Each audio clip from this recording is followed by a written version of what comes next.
Howdy, folks. Welcome to episode 1 of the ReasonRx Podcast with Melanie in Minnesota and and Michael Michael. in Texas. Yes, our first podcast ever, so enjoy the glitches and everything.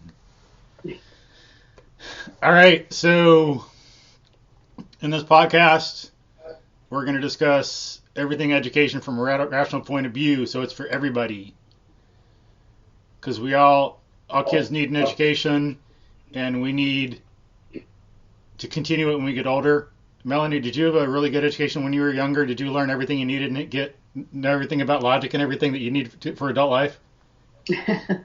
No, not at all. It was not even close. Me either. It's lacking, sorely lacking. So I had to learn a lot after high school and college. Just like, I forgot who the guy is. Politician, France, early 1900s, said everything I learned after I was 30. So what about you? Did you have you been learning a lot since high school and college? Yeah, I would say. I mean, and that was, just because I realized the lack of it. I didn't know at the time when I was growing up, but once I got out of school, I realized I don't know really anything. It was pretty sad. Yeah. So yeah. It's like a daily effort, for sure. So this podcast is for everybody who's like that. Students, teachers, parents, administrators, people even in their 50s, 80s who want to think better and live better for themselves or their kids or their friends and family. And then we're going to discuss, like, Melanie and I will have episodes where we'll talk about issues or topics, and then we'll interview guests. And we'll talk about, of course, things in education like logic, making mistakes, epistemology, academic subjects like biology and physics and earth science and art and piano and music theory and the nature of art and the role of art in everyday life and the importance of math, and then everything that comes into play in education and making yourself a good thinker and a good liver. Not like liver in the body, like kidney, like someone who lives, of course. But like, we don't want people to be livers. Be rational animals, please. But nutrition, exercise, sleep, all that comes into play. They're part of biology for one thing, but we need to have them down to learn well and remember and think and live well. Because as we say in our description, we got to talk about everything involved in education and needed for an optimally functioning person. Anything else you want to add, Melanie? You said it so well. I mean, because I got to read what we wrote down earlier, so. Oh, good. Yeah. Well, you're also a good reader. Yeah, there's that. Yeah. I mean, honestly, learning and then how to learn. Some people need to kind of examine that a bit too. Not just try to absorb, but understand how you're getting it. So. Yeah. Everyone needs to get better at that. Not just the content of learning, but know how we learn, how to know when we have knowledge and not just memorization. And we'll go over what understanding really is, what knowledge really is, what understanding is, how to think and apply knowledge in all these different areas. Because, that comes up a lot for everyone. When you're in education or you're a teacher or you're a person, when people talk about learning styles, is that right or wrong, and to what extent? And when they talk about a good diet or exercise and all these claims made in medicine and science, how do we decide? Right? But it takes good habits of mind and logic and some knowledge of biology in the real world to be able to analyze that stuff and make sense of it. Even if we can't scientifically understand it entirely, we can still a lot of times get an idea of whether something actually makes sense or not. Yeah, I think because when you learn new things, you have to have something, I think, by which to judge it. Like you need to have a good solid foundation so that you can put that somewhere and use it. So also knowing kind of not only how you learn, but what do you know so far Yeah. that you can use to therefore learn more and judge by that. So Yeah. yeah. Yeah. Logic, how it builds on itself. Yeah. And instead of being like some people, like they think it's basically science is about being skeptical or we got to doubt everything. Wrong. Jacked up. No. You know what you know when you got to go from there. It's a matter of being curious and knowing how to learn and knowing what you really know and what you don't and sticking to what you know. It's not doubting everything.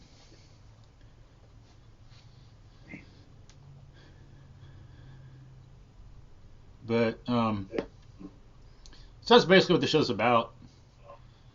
All our episodes of the podcast. And of course, things will change as we go along.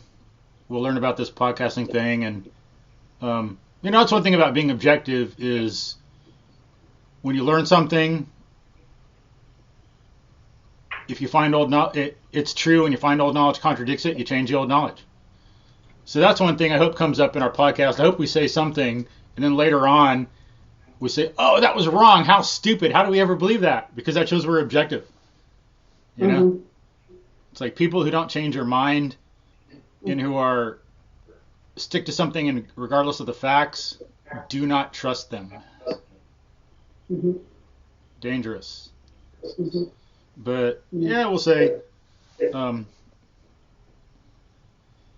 Melanie and I, of course, agree on a lot of things. Sometimes she'll be right. Sometimes I'll be right. Sometimes she'll be wrong. Sometimes I'll be wrong. Sometimes we'll both be wrong, thank goodness. Then we get to learn. Because then we both get to learn, not just one person. That's right. Yes. And there's benefit in working with others. Yes. And learning from each other, yeah. But sure. So, basic idea, and then what about us? Why the heck are we doing this show? And are we qualified, or are we just a bunch of bozos? Do we even know what we're talking about? So, let's tell everybody a little bit about that we can think of right now about our credentials. Can't do it all, but so what are some of your credentials, Melanie? Well, let's see. Where do I start? Yeah, I guess. Well, I have, the typical paper credentials I got from university and that type of thing. So I could maybe back up and just say what I do a little bit before I do, maybe. I have 3 kids. I homeschool them. I've homeschooled them since they were babies, able to, sit up in the tub and play with little styrofoam letters. So I knew I wanted to be a homeschool mom from before I even had kids. So that is something I do. But I do kind of farm it out now that the older 2 are, they need more. And I don't have a workable knowledge in math and history any more than maybe I don't know what level. Remember, my public school education did not get me prepared for high school math and, college level. So my 2 older ones are now going into to the University of Minnesota. And then you're busy. You got kids, and you got a life, and you got a job, and you can't take time to really dig into all the math and know how to really know it for one thing, and then really understand it to be able to teach it really well and not just get by. But yeah. I mean, I have no doubt I could grasp what they're doing, but you were right. There is no time for me to know it better than them and stay ahead of them. So it's just better this way. Because I really enjoy the class at the University of Minnesota, and I can't brag enough about that class. They're both getting super high marks in the class. So, I mean, they're doing really well. Yeah. And then, of course, we have online classes with you for science and a couple other teachers for literature and history. So it's going great. And the other thing I do, I guess I wear a few hats. I also have a private music studio. And that has been going on since I was in high school. I started teaching when I was 16.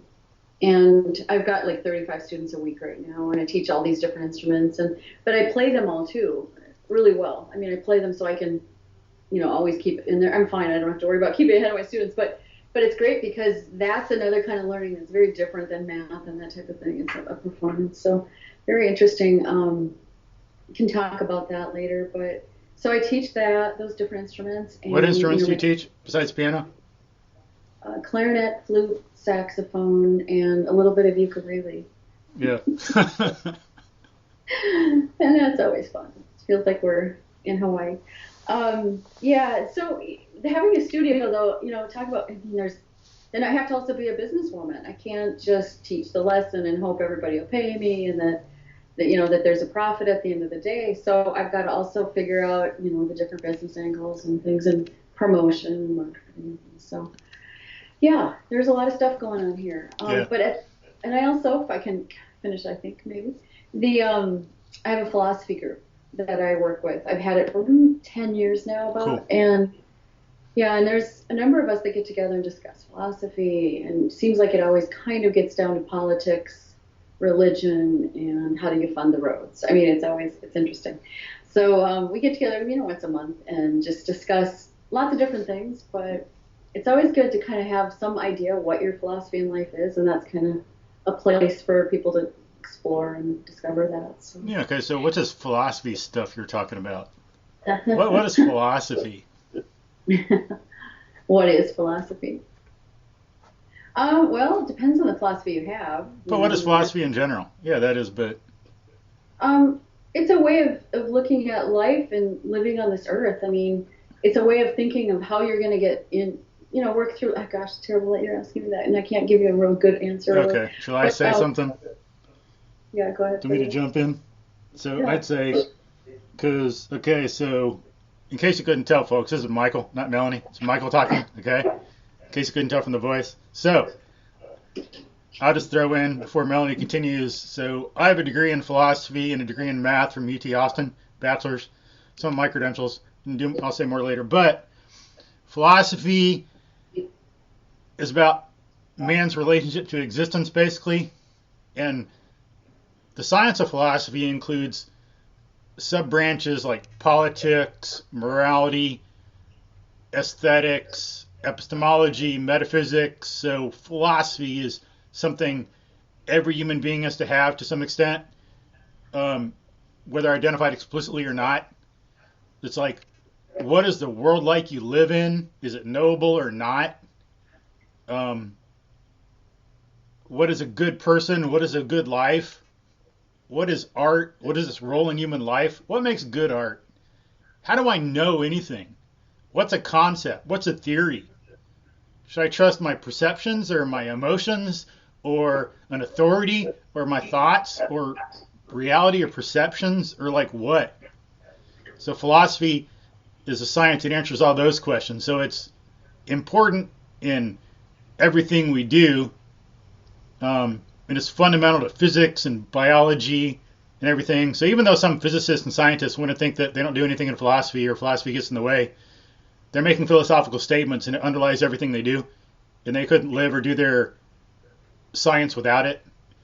So what they're doing is not telling the truth. They're just showing a misunderstanding of what philosophy is or how their consciousness really works. But so there's a brief thing about philosophy. We'll be talking about it more in episodes in the future sometime. But so that's what everything Melanie discusses in her philosophy study group. So this piano teacher's really taking it to town and really digging deep, doing all these like coffee and philosophy discussions. Like, it's not just bearded old men that sit around discussing philosophy. There you go. That's right. So you got the philosophy study group and you've been doing that for 10 years and discussing all that stuff we just talked about and doing piano and clarinet and the saxophone and all this stuff, but the harmonica is too complicated for you? Harmonica? It's too advanced?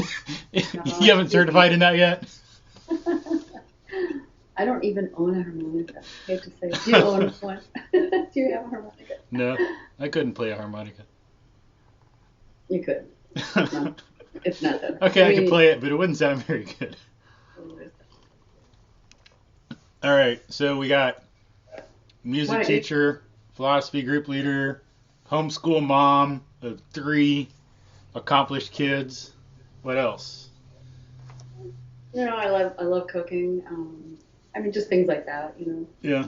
I like to play the actual piano. I'm working on a piece I've worked on for years. I'm trying to perfect it. It's a Cool. Rachmaninoff piano piece. Oh, It's yeah.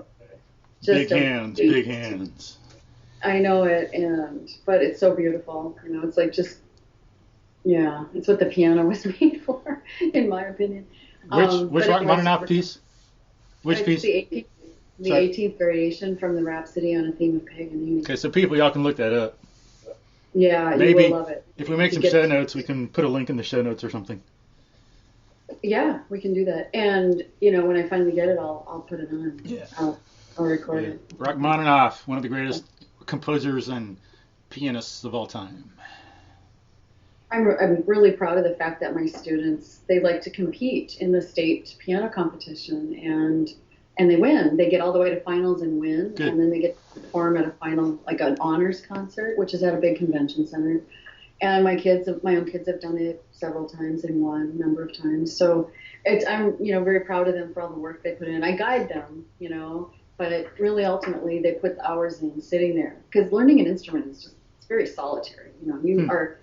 You are sitting there saying, basically going, what can I do? What can I create here with these 10 fingers? Or, if you're playing an instrument, I guess wind instrument different, but it's so, yeah, I mean, it's just a difference. And so teaching it, you actually have to know, just getting off on the side a little bit, but you're pulling from somebody, like helping them discover that artistic sort of expression in them. And it's so much fun. It's really fun to do it. And when they actually feel like they've accomplished something, like, the winning a competition, it all comes together. It's really Yeah. Cool. Is that just city competition or state or regional or what? the whole state comes Good. together. Cool. There's about 5,000 that compete statewide. Cool. And it gets down to the last 700. So. Cool. That's neat. Mm-hmm. So what were your degrees in school, college? Well, music education, Yeah. and a lot of credits in piano performance. So I didn't finish that degree quite, but about. So yeah, a lot of music education. Cool. And yeah, I keep going, back and getting more credits and more classes taken care of. So. Yeah. Good. And then you got music theory test you've passed. Oh, yeah. Yeah, Minnesota is they're very good about getting kind of an official theory test for students to take. And there's 8 levels. And the 8th one is very, very tough. It takes a few hours to take it. I'm on level 4. And that, I'm going to work my way through all 8 too, because I should. And I want to. It's really fun knowing what I know about theories. So. Yeah. Mm-hmm. And then what, you get perfect scores on every test, right? Little miss. If you get a 98, you got to take it again so you get 100. Well, I will tell you, I've gotten perfect score on the ones I've taken, except the last one. I got 1 point off. I'm like, no, I'm doing this again. I'm going to get a perfect. I'm going to say I got a perfect score on everything. So Cool. yeah, I'm taking another one in April. Okay. Good luck. Thank you. April 2019. So, then what And else? Okay. So, music education really well, music, homeschooling, philosophy, so epistemology gives you deeper insight into how education works and how to teach. Philosophy is about aesthetics, so you appreciate art and piano more. And your kids have accomplished a bit, as you say, what, at 13 and 15, they're already in some college courses in math at a local university, getting credit, right? Yeah, my son is 15, and he's in college calc, and he's getting a straight 100% pretty much score. Kira, she's 13 and just actually turned 14. She's been almost at 100% and the highest scoring in the class. So yeah, she's doing great. Good. And their father has a PhD in math, so there's a little help there too. Yeah. It's kind of, they come by honestly. And then Jack, he's 11. He's not quite there yet, but he wants to try out for this class because you can start when you're in 5th grade, taking the test to see if you can get in. And yeah, I think he could do it next year maybe. So cool. All working toward that. Yeah. But they're all great kids because I've tried to raise them very rationally. That's another podcast, but just from the start, just helping them deal with reality, recognize it, identify it, work in it and just never ever kind of sort of shutting our mind off and just like I see a lot of parents, they don't quite understand the nature of kids, but I worked really hard to get that information so that I could work with them in a very rational, kind of scientific way, really, to understand what can I expect of these kids, what's a rational parenting expectation, and then how do I get that from them? Yeah, a lot of parents, I can imagine, it's hard. There's so much information, they might give up on something, just get tired of it. You don't got time. So it'd be nice if there was something in the culture so more parents could learn that more easily, because I know it can be frustrating. So it's good you've got the time to dig into that and done a good job at that. And the kids are well-rounded. So they also do martial arts and ballet, and that's right. They're not just little nerds. That's the first question people ask when they find out they're homeschooling or being homeschooled. They're like, "Do you have friends? Yeah. Do you do things outside of the home?" My answer is always, our trouble is that we can't say no to stuff. We're not sitting doing the classes. I mean, we are, of course, but just I feel like we're always kind of out running around doing all these activities. So yeah, it's interesting. And like what? Didn't Kira and Leo go to some camp last summer? Last summer, yeah. I mean, Michael and I prepared them, I think Michael more than I, because he knew what it would take to survive for a week at a camp that you never, if you go outside hardly at all, and you go to this camp where you're outside 24/7, and you have to work in nature to figure out like how to grab, get things that you need. And we worked so hard at getting them in shape. It was really funny. But they went last year, last summer. Camp Managen, and they were gone. They were kind of in a group in the wilderness. Yeah, just roughing it. You know, they slept on the ground and they had to make a fire to get their food heated up, and for a whole week. Yeah, and they really hadn't been away from home much more than a few days. Yeah, but how many kids now does it even do that at 13 and 15? Some might go camping a little bit or do this and that, but in their like RV or something. But right, yeah. How many go in the wilderness, without their parents, and they're alone for a whole week? It's impressive. Yeah, they had to portage the canoes because it was the canoe trip. Portage? What does portage mean? Well, Minnesota has a lot of lakes and a lot of large bodies of water, but you can't always get from one to another without lifting the canoe and literally carrying it to the next body of water. That's called portaging. So they got to carry a canoe? They had to carry the canoe plus their backpack, which was full of all the stuff they needed for, a week's survival out in the woods. They had to carry their food and, whatever clothes they could take and stuff. So, yep. Cool. It's pretty fun. And they want to go back again for a couple of weeks. So good, yeah. So really loved it. Yeah, they liked it. They want to go back for 2 weeks instead of just a week. Mm-hmm. Cool. So, yeah, that says a lot. Those are good credentials right there. What you've helped your kids do, the people you've gathered around to help educate and motivate your kids. So, any other credentials you want to talk about? Thank you. Not now? I think that's pretty good. Yeah, thanks. Cool. That was interesting. Yeah. Well, I would ask you the same question, actually. What have you been up to? So why am I qualified to do this? All right, so as I've said, I have a bachelor's in math from UT Austin, a bachelor's in philosophy from UT Austin, and that was like decades ago. That was like maybe 2 lifetimes ago of some people listening to this podcast. But less than a lifetime for some people. And I'm certified fitness instructor. I've got level 1 fitness certification by MovNat, M-O-V-N-A-T, a nice organization. Be working on level 2 soon. I've been training for it. Just got to wait till a certification comes up, and I should be able to get it at the weekend certification. It's practical thing. I don't know if we'll do a theory test this time. We did a theory for level 1. I had a paper test, but people who do this have to show they can teach it and show they can do it. Mm. And, maybe in some show notes or something, sometime or other, we can put a list of what's involved if people are interested. Because moving out things are really interesting. It's natural movement, so it gives basic fundamentals that every human being should be able to do. And it helps in all sports and everything. It's good to do what we love.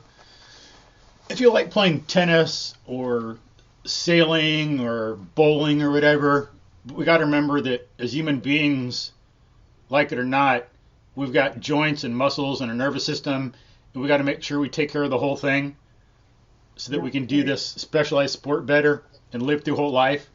Because the sport is just a recreation, a thing we do in limited time. We still got to be able to deal with friends, move around, drive cars, walk here and there, help in emergencies if we can, all this other stuff. All these things come up in the real world, and we got to be able to be prepared for that.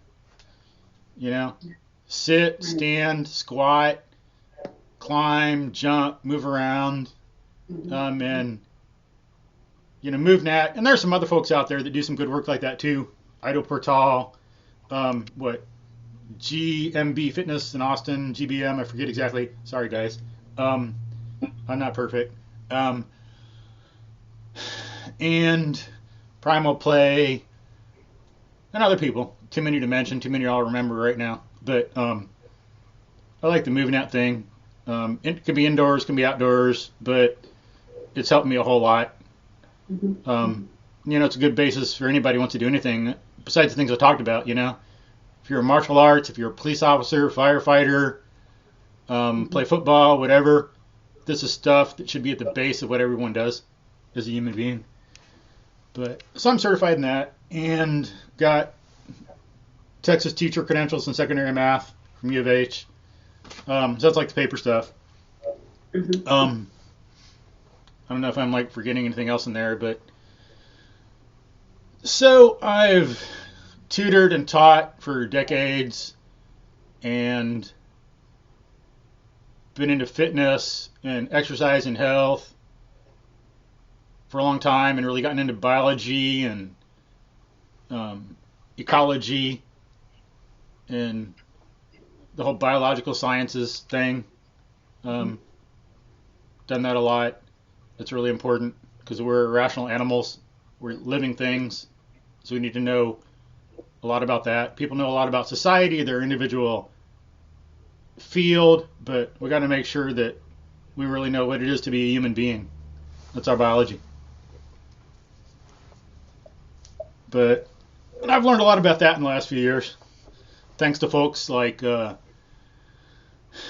lot of them. Read a lot of books like Aristotle and Darwin and Rob Wolf and Chris Kresser and Dr. Bland and Hyman and all these other people out there do all this good work, and the great Katie Bowman and all these other folks, Nina Teicholz, all these people. A lot of good work, a lot of good thinking. But so that's kind of like my background and paper credentials. But okay, so blah blah blah blah blah. But how does it really matter? Okay, so I've helped people get big increases on their SAT and ACT scores, help some people go from maybe 27 to 28 to 32, 34 on the ACT, help someone out of 1600 on the SAT, help them go from about an 890 to an 1190, help people get $40,000 a year scholarships added on to what they already had. So there's a little bit right there. Help people go from, they're at a really elite private school. They maybe can get a B plus or A on their own, but I help them get maybe an A minus or A instead. Or they might get a C plus or B, and I help them get a B plus, even though they're performing really high already. Help people go from failing to, in math and physics and chemistry, things I tutor. And then, of course, SAT, ACT. But help them go from failing to like a C or like lower grades to A's and B's. You know, I've done a lot of that stuff. A lot of good grades. And that's nice, you know, but I like to do that. That helps. Depends what people know and appreciate and want. But what I really like to do is help people really learn to think and reason. And so here's some stuff that shows how what we are doing, Melanie and I, matters and is real and is not airy-fairy and made-up stuff. So let's say, for example, one kid I worked with since he was like in 7th grade through high school, in a little college, you know, we started working on math, but then we get into math and some science. And since we're doing that, we got to talk about since they're not just focused on just grades and just homework, like some are, they are more interested in learning from me, as much from me as they can and soaking it up. Mm-hmm. And so they're learning about, so I'm able to talk about the nature of math and applying math to things and the nature of science and the nature of physics and how it matters and how we can use it. And that's how things should be more. So because of that, you know, we're digging into that and he's learning a lot. Okay, so then this guy goes to Texas A&M, he gets 2 degrees. He gets a degree in, I think it was genetics and microbiology, if I remember right. But and because of the stuff I taught him, so here he is in this biological science before I'd even studied biology. I don't even know immunology. And he takes this class in immunology. And, you know, it's what I think I heard, it's like the hardest class you take in biology as an undergrad.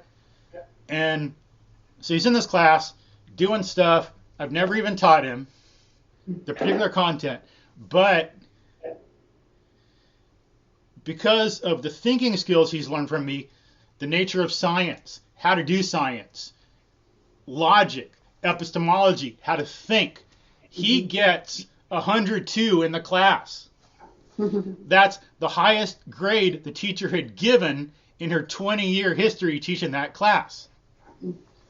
That is one thing that shows how what we're doing is valuable and important and serious and fundamental. Not like some people who say, oh, we're doing a revolution in education by doing the same thing everyone else does, but putting it up on video. You know? I don't think so. But, well, I want to add in there, I've witnessed what you're talking about firsthand with my 3, you know. Sweet. I mean, that's really what brought us together, because I needed a science teacher that could do this. Little did you know what kind of trouble you'd be getting into. What Pandora's box. Yeah. Not at all. No, Michael, you're totally But the thing is, though, that what's so great, and this is what tells me that what you're saying you want to do for people, at least it's worked with my 3, is that we won't even be in your class. And they'll go, Mr. Gold would have said that, you know, this, showed us this, look at, that's true. Like, you know, and things like that. We bring what you're teaching them in the class, trying to get them to think and look at, look at their world and understand it. Because it's knowable. You know, that's part of this whole thing, is just the mind can know things and apply them and integrate. And so It's so great that you're showing them and teaching them this, because in just this one short year, I've seen these guys looking and thinking way differently. Sweet. Good. So it was the missing piece, you know, to this hierarchy I've been trying to give them from day one. Cool. And you've actually, you've concretized it, but you put a name on it, you explain it to them, and it's just beautiful. So I can definitely thank you. Corroborate your story. Yeah, and that's one thing people need to get. We want to make sure we address. It's not just the content. I think people do that too much. It's how things are done, as you kind of said right there. It's like their thinking has changed. Thinking is a process. It's not a thing. Like some people say, method determines content. You know, you can think about that. So people, what does that mean? This philosophical statement. Well, you take a different animal, the way their consciousness functions determines the content of their consciousness. Yeah. You know, we have certain content in our minds as human beings because we have certain methods. And you can tell, like, if it's the method of a liar, they're going to have certain content in their head, and it's going to be organized in a certain way. If it's the method of a good, rational, objective scientist, it's going to be structured and connected to reality and organized, and it's going to be a lot different. They're going to have different content in their head organized in a different way. The whole of their consciousness and their conceptual structure will be different. But yeah, it's the how that matters, and that's one thing that guy learned from me so he can get a 102 in immunology, how things work, not just the what. I taught him pretty much zero of the what in immunology. It's how he did things that allowed him to be successful in different areas. And then another thing I did, like some people might think, oh, that's just airy-fairy, that's just academic. He did it a 102 in immunology, who cares? That's just college. Okay.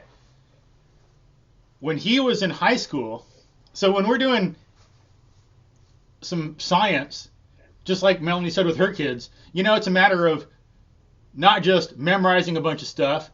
It's a matter of knowing the world and seeing what's important, saying this is important.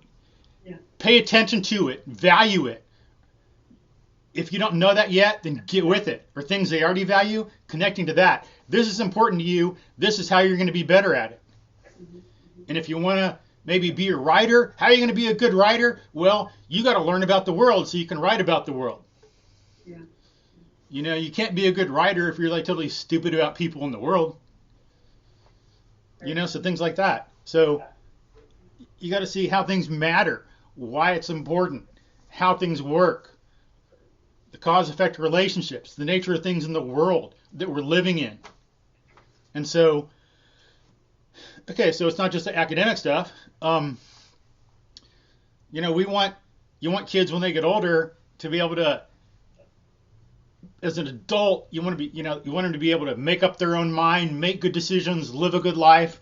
So they got to be prepared for that in the methods and the content and the values. So this one kid, when we're doing science, as I say, we're talking about methods as well as content in physics and everything, physics, some chemistry, some math. How does it work? How do you use this? I want to bring up something that matters to him. So I find out he wants to be a vet. So he's interested in pets. So we can talk about cats because he cares about animals. So we start digging into cats and how they should live, how they function, how they should eat, things like that. And we're learning that. And he said he learned about, from me, how to deal with academic research papers in high school. And then he goes to college, and everyone he knows is like clueless about what to do to all this stuff. But he had been doing it for like 2 or 3 years already, and he knew what to do. Because he had already dug into this stuff in high school because of what we had talked about. He's motivated to do stuff on his own. But he's learning about how cats work, how they should eat. And so then I think it was an animal science class in high school, everyone had to do a paper and give a presentation in front of vets. Imagine yourself as like an 11th or 12th grader, and you got these like 40 or 60-year-olds who are like professionals in their profession, and you got to present to them, You'd be like all like traumatized and nervous and freaked out and feel like all inferior. And if they disagree with you, you'd be, yes, sir, I'm sorry, Yeah, right. Absolutely. That's what you're taught to do. Yeah. Yeah. But, so this guy, of course, he chose to give a presentation on how cats should eat. And he was thoroughly researched. He knew his stuff. And so he's giving his presentation. And some vet says, no, you're wrong. Because they should eat dry cat food because that's what I learned in college. And then, of course, what does this kid do? He says, no, you're wrong. And he starts busting out all these facts and these research papers. And he shut that vet up. And I think, from what I heard, like second or third hand is like, I think that's the only time the vet had ever been made to like shut up like that. Because this is like a more vociferous person. Okay. So it's like, that's what we want to achieve. This kid can think for himself independently and get the right thing to help help something he loves survive. It helps him. It helps a cat. I mean, imagine him later in the future having to help a friend or a family member or a coworker. He can do it. He's got the methods of how to think, and he's got good scientific content, so he can apply that in all different areas of life and help take care of himself and take care of other people. And if that's not what it's about, then nothing matters. You know? Yep. So there's one thing I've done, and if that doesn't show the fundamental correctness of what we're saying, of what anybody says, then nothing does. Or, if I read this like testimonial here, let's see. So here's one. This is from someone else, but one kid says, I tutored with the Gold Academy for Physics and Calculus at the end of my senior year of high school in order to prepare myself for my first semester of engineering at Texas A&M University. Not only was I prepared enough to feel comfortable and excel in the coursework my first semester, but Michael introduced me to thinking about problems as a whole and inductively. That's like as a whole, W-H-O-L-E, not a H-O-L-E, like not like throwing everything away. He taught me how to think of everything, problems as a whole. Dump them and forget them. No, like as a whole entire thing. And inductively. And then he says, a thought process which has helped in every form of learning. To this day, 7 years later, I still use this method to help me solve problems and learn and work and in life more effectively. I highly recommend the Gold Academy to anyone looking to not only improve their grades, but also to improve their thinking ability, to problem solve and appreciate learning. That's what it's about. And that's from 7 years after I worked with him. Wow, that's great. And that shows the value and legitimacy and fundamentality of what we are doing. Right? Yeah. Absolutely. And then if we get like, let's see. Throw in a couple others here, maybe. Yes, ma'am? You want a timeout? Okay. Let me pause. All right, there. So we took a break. We've been going for a while. We just stopped and take a break, as you heard. Come on, kitty. Now we get to meet Prince. Podcast. Co-host. We got the two hosts, and we got a host here. Co-host. Prince Kitty. All right. So, as I say, I read one more like testimonial. We got others. Done a lot of good things. A lot of good students. Really taught them to think and taught them the how and why. Not just taught them content that they regurgitate and forget and then never use again in life. But this one here says, prior to working with Michael, excuse me, need some water. Okay, we'll start again. Drink water. All right, start over. Take two. Prior to working with Michael, I had very little hope of actually pursuing my dream to work in the aerospace industry as an engineer. Yet here I am, finishing an engineering degree at A&M this fall and working at Bell Helicopter as an engineer. With Michael's help, I came to understand the importance of not only mathematics, but also reason, rationality, and a constant pursuit of knowledge. I cannot recommend Michael enough for any student of any subject. This guy is simply the best. Sorry to read that, guys. I don't mean to sound arrogant. I'm just reading what someone else says.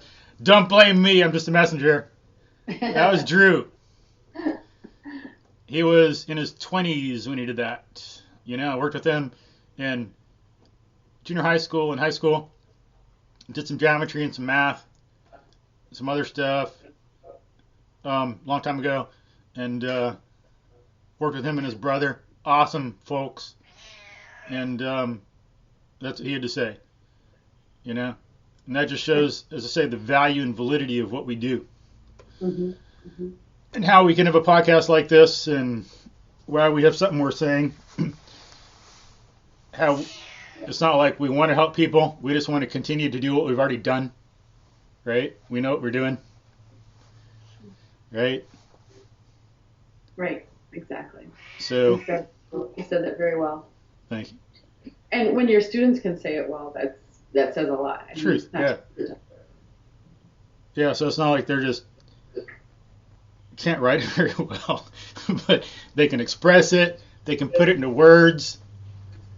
And there are still others that, I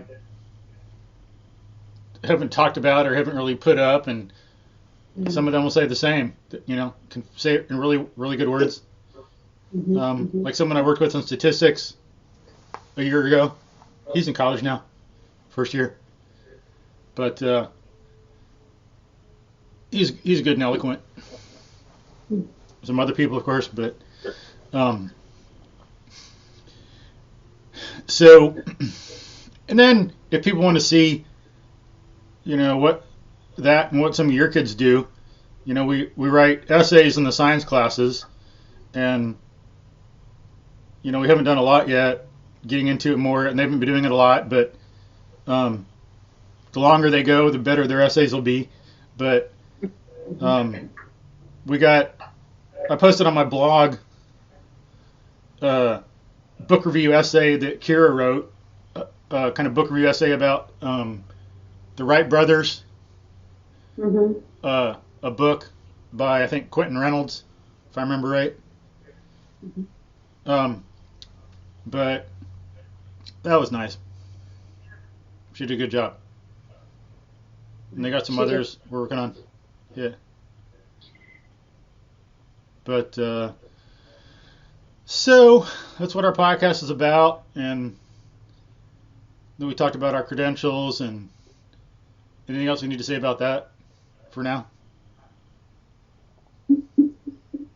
Well, I mean, the MoveNet part for you, your certification. Yeah. I would say that if anyone wants to just check that out, they could go online for Gold Academy on YouTube and see a lot of stuff that you've made and continue to make.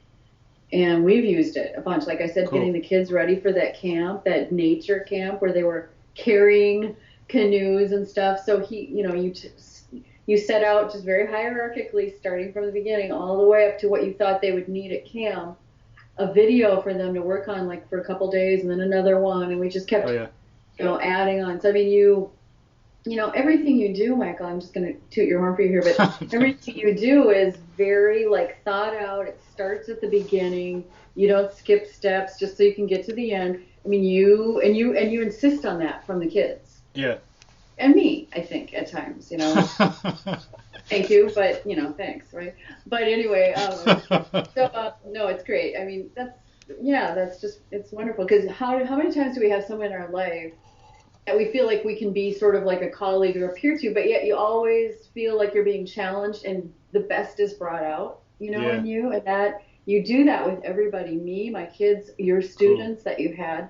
And now, even how we approach this, putting together something for other people to learn and have a better life, hopefully, because we feel like our lives are doing well. Yeah. Want to show, and you just from the beginning, we got to go, it's all, so all just, it integrates. Cool. I don't know Thanks. if I'm using that word a lot, but anyway. So I just wanted to say, people can go online, they can see your movement. I mean, you're in great physical shape. So if anybody wants that, start at the beginning and, keep going and just don't quit, don't give up, just keep at it and try out the MoveNet thing. We do that here to a point. I mean, we don't do as much as you, but so anyway. Thanks. Yeah. Yeah. Don't try to play Rachmaninoff before you can play the little star or whatever. I apply that in my studio. Yeah. And sometimes they're like, I don't want to play this again. I'm like, well, then learn it. Yeah, true. Because in this piece, you got to do this and this and this technique. And if you want to play this piece that you're talking about, you have to be able to do those techniques. In this other piece you want to play, well, you got to do these techniques. So first play this song and then we'll move on. Yeah. Mm-hmm. They even have warm-ups that they have to do well in, because it's not just getting the fingers warmed up, it's teaching them how to be coordinated. Yeah, true. If one hand is ahead of the other, Well, when you play a song where they're both supposed to play together, what makes you think that's going to magically all of a sudden work? When you've been training them to play, I have a number of older students, I still do. But you know what? They get it. They just have to get themselves to do it. But as long as we as teachers and parents hold our kids to that standard, and ourselves. Yeah, definitely. That's how we can meet those and rise above, and become the best we could have, better than we imagined. Maybe. Yeah. And yeah, they got to realize it's not just their hands they're wanting to do something. They got to train and give time to develop their muscles and ligaments and tendons and nervous system and brain. We don't need to know all that technical stuff. You can tell just by looking at people that it takes people and animals. It takes time to train. You just got to realize, okay, well, this is that time it takes to train people in general, and then what's the variation? People always vary in that.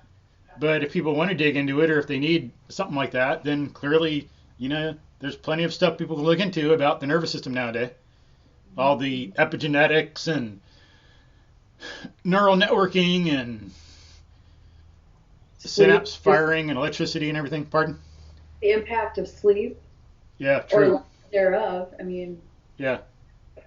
Yeah. But so that's about what our podcast will be about and about us, and you could tell in what we've been discussing, like a bit about where we're coming from and what we want to do. We're about having a rational point of view and a logical point of view in things.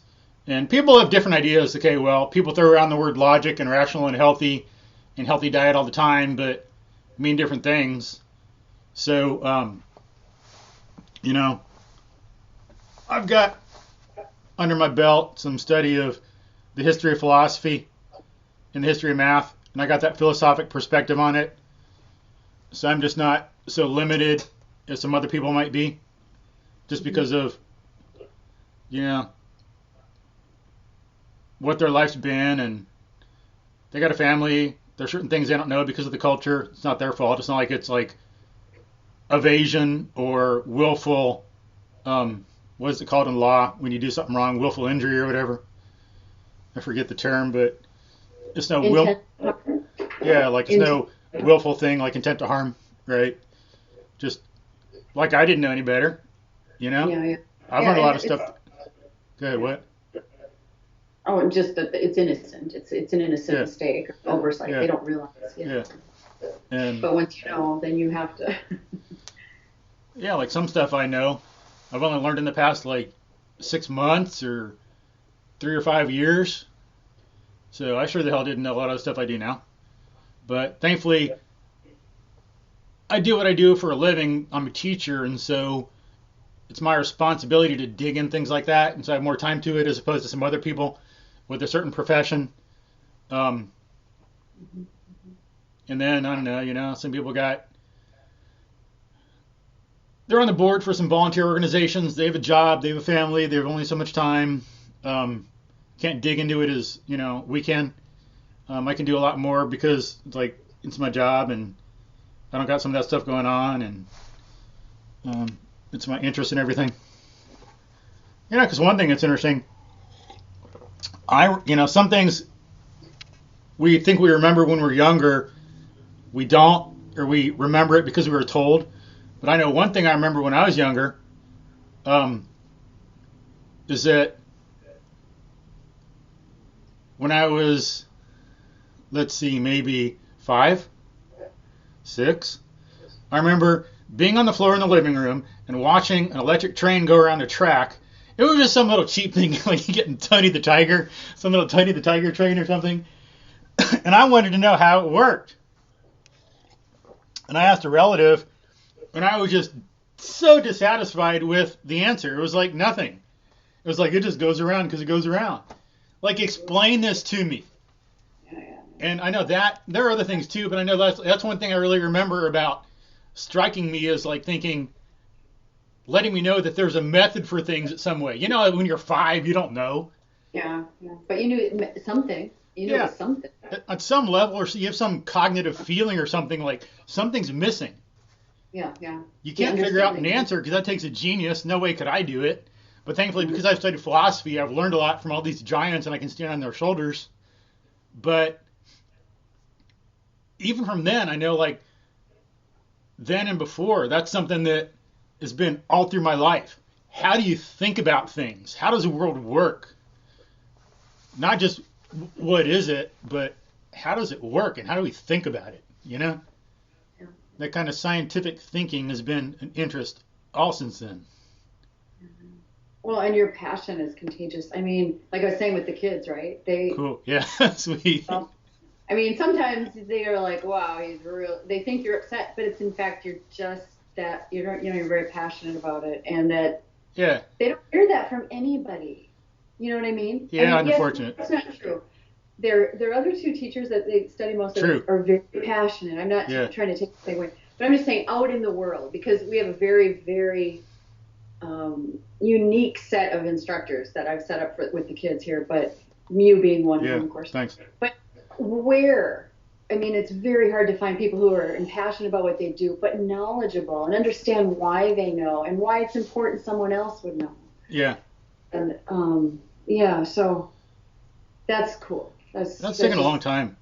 So cool. I've only been able to do that in the last like 5 or 10 years. Even before, I was still kicking around and bumping and falling and making mistakes, trying to figure out what the heck was going on. Couldn't be as effective at different things. But, so yeah, it's something, as I say, it's been an interest and a passion all through life, a driving thing, how we think. You know? Yeah. But, so that's more what we're at and what we'll be doing in the podcast. You know, we care about how things work, not just what they are. The what is important, of course, not to detract from either one. But, because just like, you know, you can think as well as you want, but if you don't need a healthy diet, well, it's not going to help. The what matters. We need content. And then it comes up in different ways, just like the way you exercise. One reason people get hurt at the gym because they have bad technique. It's not just the weight, the what, or doing a certain exercise. It's got to be with a good technique according to our nature. And that's what we want to talk about. Like in the podcast, we want to take the point, you know, we're coming from the perspective of human beings as rational animals and how we should live and how biology works. And yeah, then like we want to be, I mean, you, me, everyone, through like decades, what do people ask, like in math and stuff? When are we ever going to use this? Why is it important? Will you explain this? You know, that's what we want to do.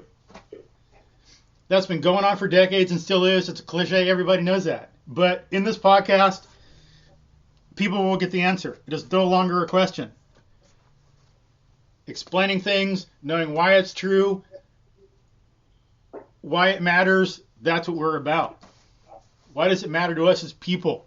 So we can survive and thrive. It's good for us, for ourselves, friends, family, the culture in general. Make a better culture, it's good for us, you know? But, yeah, we want to be like logical and scientific about things, but more like the Greeks. Like some philosophers pointed out, in the Renaissance they were rational, but it was kind of like a valueless rationality, whereas the Greeks had a passionate rationality. You know, they loved life and they wanted to know things so they could live better. And that's more what we're about. You have anything to add on that, Melody? What do you think? Like, is that a good description? I would definitely say it's true. Because isn't it really, everybody wants to have the best life they can, right? Yeah. But if your mind isn't working in your favor, well, you've got to figure that out. And I'd say that you've got a really good insight for them to use that they can do that. So we got to have like some of the right things people know. Eat healthy, move. You got to do this and that. Have friends. Have some success in life. But it's how you do things that matters and how we think fundamentally. We got to take time out to make sure we're thinking logically and well, and knowing how things come into play. And of course, by logic, we don't mean like Spock. Like Spock is fundamentally illogical. I should make a video about that. Because, logic is about connecting ideas to reality and knowing the nature of things. And in order to be logical, he denies his own nature. I mean, it's a fictional character. They can do whatever they want with it, It's fine. It's a fictional character to have this thing, to play along. You can do whatever you want. But as long as he's not understood as an actual logical person or an epitome of logic, because he's not. He's irrational and illogical because he denies his own nature. He knows he is emotion, yet he denies that. He works against it. He contradicts it. So that is fundamentally illogical. Logic is about knowing the essence of things and the nature of them, and connecting your ideas to reality, and he is not doing that. So as human beings, we don't, to be logical, it doesn't mean you're not emotional or you don't enjoy life or anything like that. It's knowing what the different aspects of our consciousness are in our mind and living like a human being. Logic is a tool of survival. We're not little rational atoms floating around or something like that. We're rational animals, We're not brains in a vat. We're not like rational ghosts or something, Rational robots. Yeah. We got to live like the animals we are. Yeah, that could be a whole podcast on, emotion True. And thought, and that would be interesting too. Many podcasts. Yeah. But so that's our basic point of view coming at. We're rational animals. We have a certain nature, and we learn that by studying biology and evolution and ecology.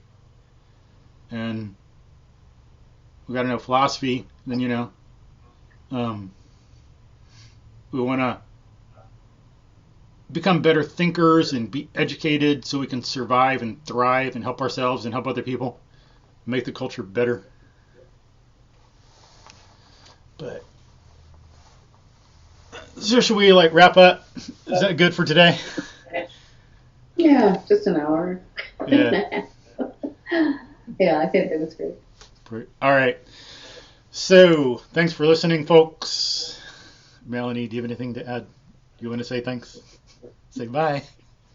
Well, I'm glad we're doing this, and if anything, it always helps too to help your own life if you kind of know what you're doing, concretize it, think about it, talk about it.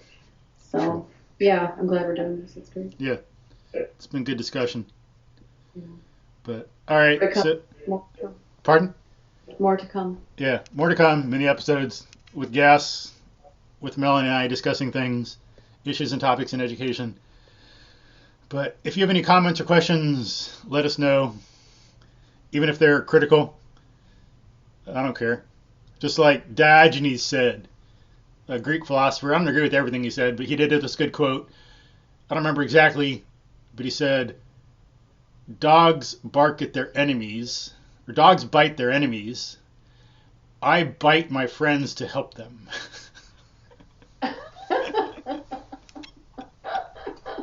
Ouch. Yeah, you get the idea. For sure.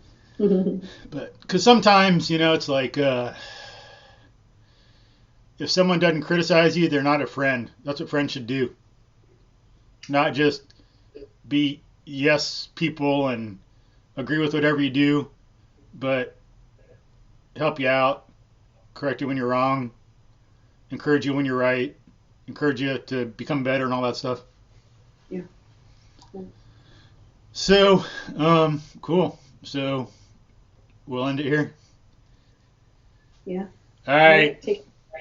Thanks, folks. All our one listener. We have one listener. Far. Hey, so far.